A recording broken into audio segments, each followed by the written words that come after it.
Man,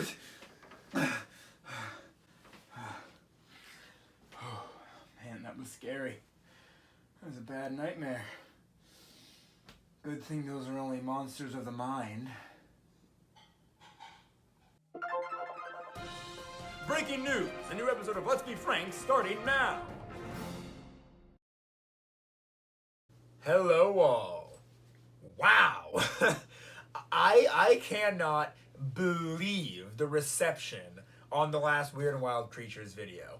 I was expecting this video to maybe peak, to not go any higher than like 30, maybe like 40 views, These cards aren't very popular, they aren't very well known, they're kind of old at this point, But man, you guys just blew my mind. 150, as of this video, making this video, the first Weird and Wild Creatures video has 150 views.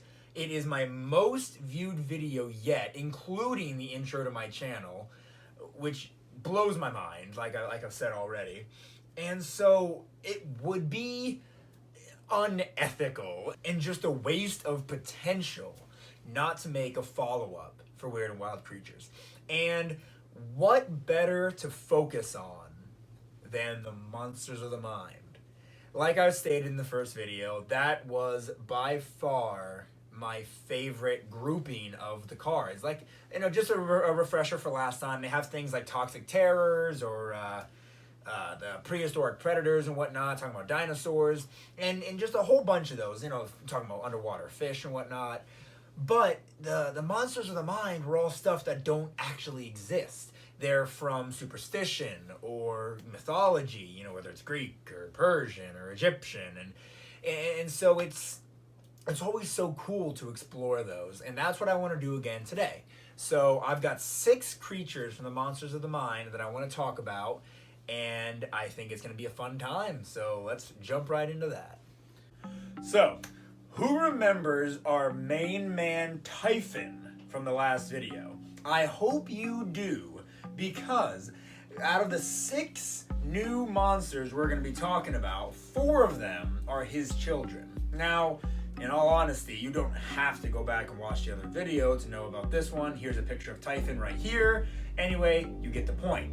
These next 4 are all that guy's kids. So, to start off with, we are going to be talking about Cerberus. Now, everyone knows who Cerberus is. He's a dog with 3 heads who guards the underworld in Greek mythology. He's very recognizable. It's he's popular in all forms of media, like Disney's Hercules or Fluffy in Harry Potter. The card in the Weird and Wild Creatures cards actually depicts him with having a mane of snakes. And that's a common theme in a lot of these Greek mythology and mythology in general, monsters and everything.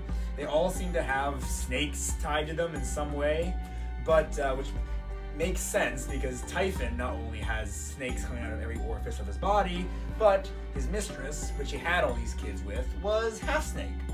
Now, these cards are the only place I've seen Cerberus represented with all the snakes on him.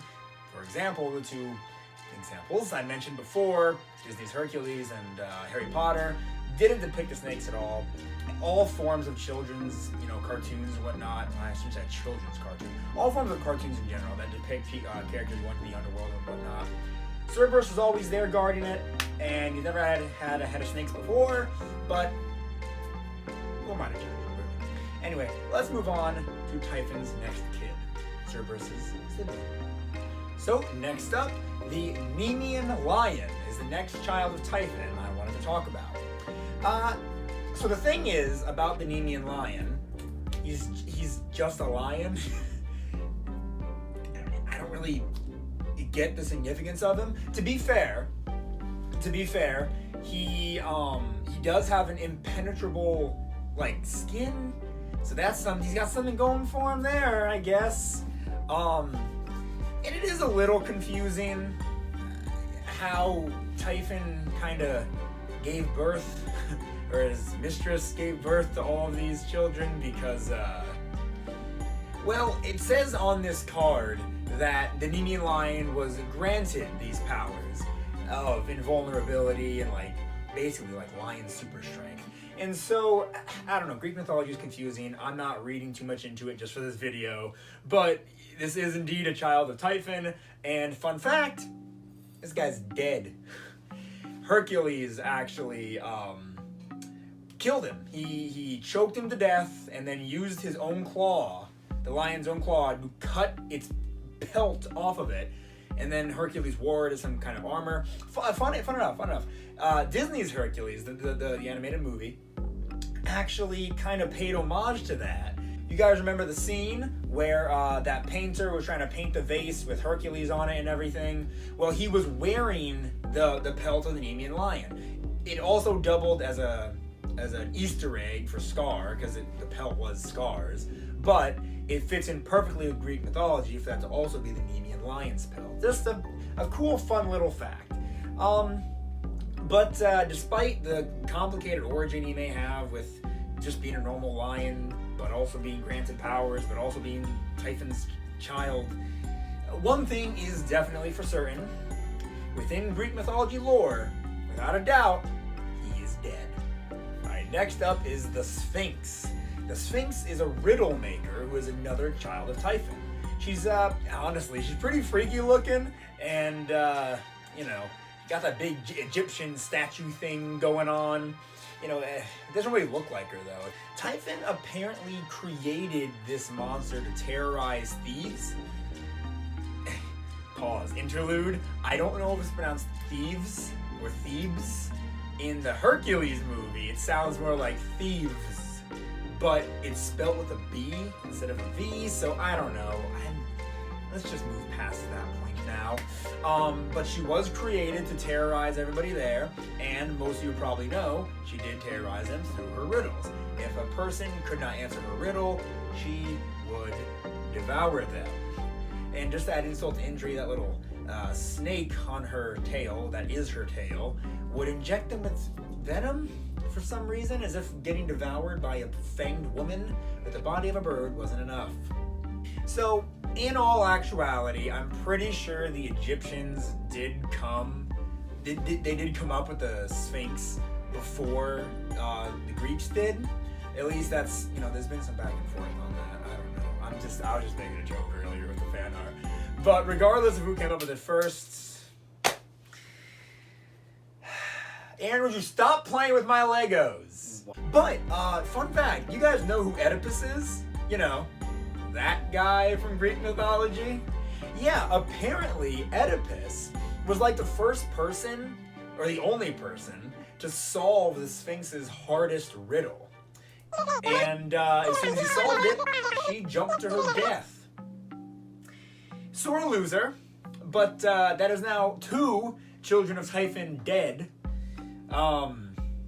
Pretty pathetic, if you ask me. Typhon, the Chad that he is, would be very disappointed in his children.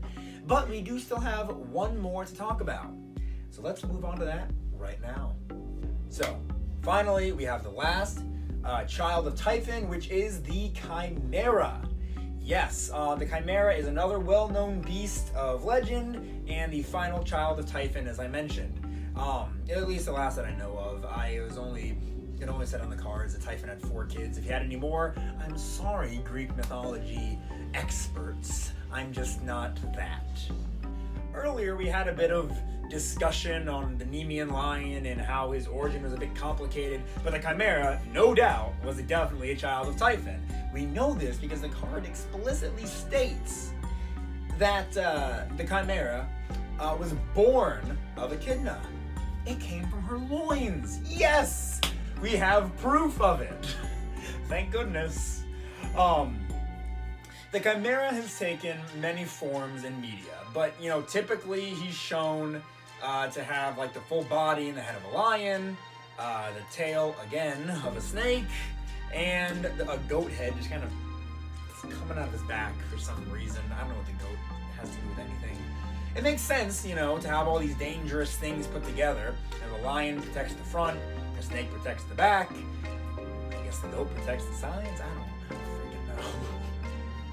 freaking know. Like I mentioned earlier, there are just a lot of snakes in mythology.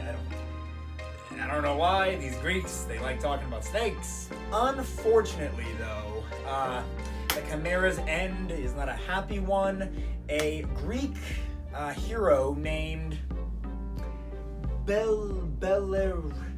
Bellerophon?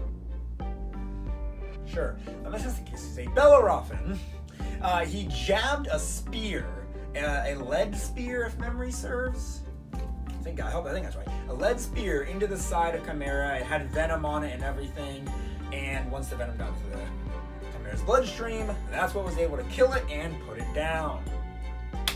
So, to wrap up Typhon's kids, one of them is still alive. Thankfully, Cerberus is not dead. His card did say Hercules bested it in combat, but it never specifically stated that he died. So we're just gonna chalk this up. Cerberus is tonight's big winner. He's alive. He's the winner of survival. Yay! Everybody give a big hand for Cerberus. Is it because he's a good boy that he won? I'd like to say yes. But we're done with the children of Typhon, and there's still 2 more creatures I wanted to talk about. So let's move on to them now. All right, now, like I've said earlier, we have finished up Typhon's kids. We're done with Greek mythology for now. But we're going to focus on something more akin to something like the skunk ape. Something that's said to be real, but has it truly been seen? We're yet to find out. And this creature is known as the Bunyip. The Bunyip is an Australian, I guess you could call him cryptid type thing, and he's got like the tail and the back legs of an alligator, and the rest of him is just a giant sea monster. I don't know how else to describe it. He is a really freaky looking guy. But yeah, it said he just kind of crawls out of lakes and rivers and whatnot, and drags people under. He just likes to eat people. That's the common theme with a lot of these monsters of the mind. They just like to eat people. Most of our worst nightmares as a society is just being killed and eaten. And most of these monsters of the mind represent that. Just being absolutely demolished by a horrifying creature. And that is the Bunyip, a horrifying creature that will drag you to the depths of the sea and devour you. So let's move on and sleep on that. So we have reached our final monster of the mind for the day. Now this is another creature from mythology, but not Greek mythology this time. This one is from Persian mythology, and it is called the Azhi Dayaka. Azhi Dayaka. That's what I'm going to call him. Yes, let's call him Azhi. It makes things easier. So the Azhi is this 3-headed dragon-looking dude who, once again, eats people. Yeah, this Azhi was supposedly created by some evil god who just wanted to terrorize people. And that is the sole reason it exists. Some people even think that this beast is still out there, just roaming the lands, waiting to start destroying the world again when it sees fit. Then turn the green screen off. That'll make it funny. But I wanted to mention this creature for one thing, one reason.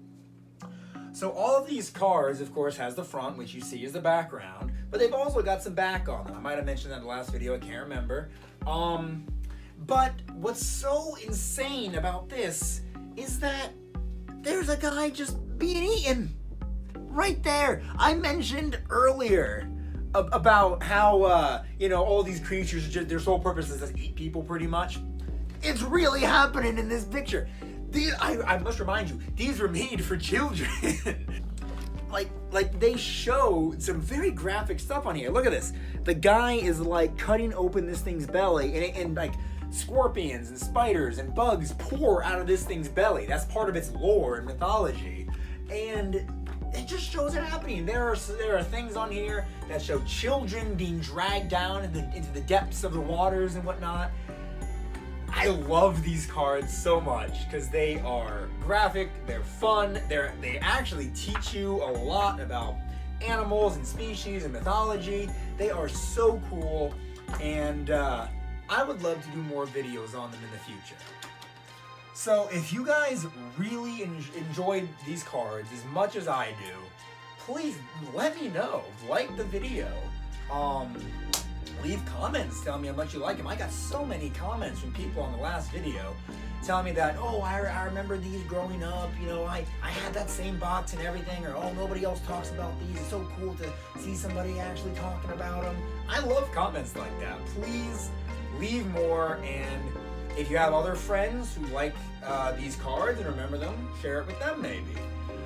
Regardless, those are all 6 of my Monsters of the Mind that I wanted to talk about today. Thank you all for watching. I really appreciate it. Once again, thank you so much for all the attention the first Weird and Wild Creatures video got. That means so much to me. I don't expect this one to quite hit that margin. But if it does, all the better. And even if it doesn't, I might just make a 3rd Weird and Wild Creatures video because it's so fun for me to relive this part of my childhood. And with that all being said, thanks for watching. Please subscribe. And can't wait to see you guys next week. Until next time.